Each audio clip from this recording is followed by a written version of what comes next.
আসসালামু আলাইকুম ওয়া রাহমাতুল্লাহ। তুলসী গ্যাবার্ডের বক্তব্যে টালমাটাল অবস্থা বাংলাদেশের উপদেষ্টাদের। এখানে স্বরাষ্ট্র উপদেষ্টা একরকম বক্তব্য দিচ্ছে, তথ্য উপদেষ্টা অর্থ উপদেষ্টা আর এক রকম বক্তব্য দিচ্ছে, আর প্রধান উপদেষ্টার প্রেস উইং থেকে আর একটা বক্তব্য দিচ্ছে।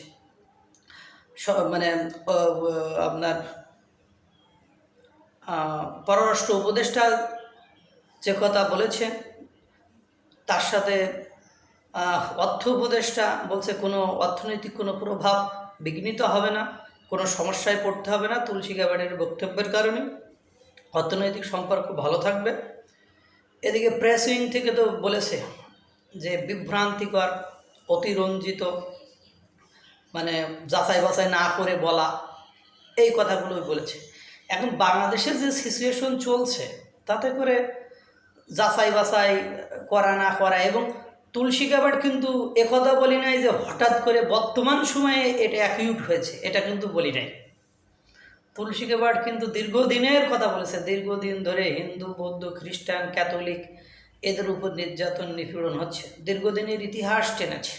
কিন্তু ইনারা কেন হঠাৎ করে নিজেদের ঘাড়ের উপর নিয়ে তুলসী গ্যাবার্ডের ওই বক্তব্যটাকে বিভ্রান্তিকর, অতিরঞ্জিত, না মানে ইনফরমেশন না নিয়ে দেওয়া, এটা কেন বলছে?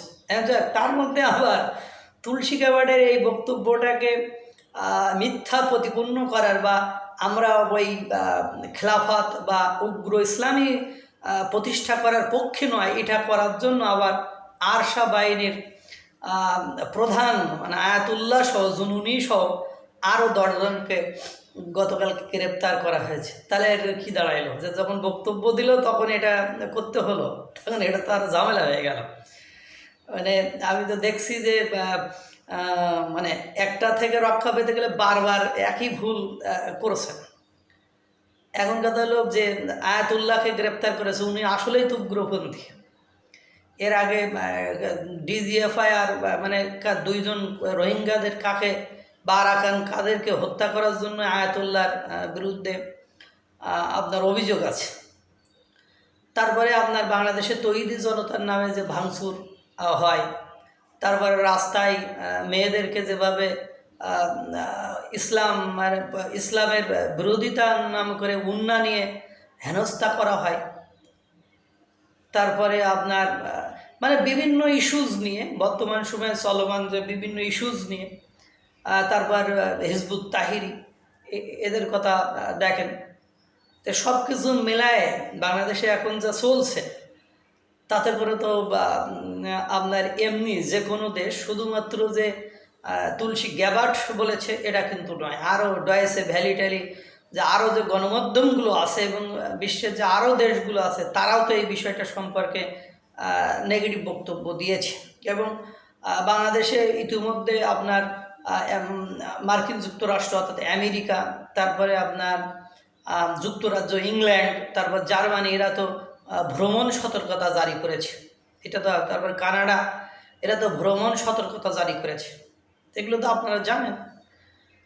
তারপরে আপনারা যাদের সাথে বেশি মাখামাখি করতেছেন তাদেরকে তো বিশ্বের পাশ্চাত্য দেশগুলো ডিরেক্ট সন্ত্রাসী রাষ্ট্র বা জঙ্গি রাষ্ট্র এটা বলে তো ঘোষণা দেয়।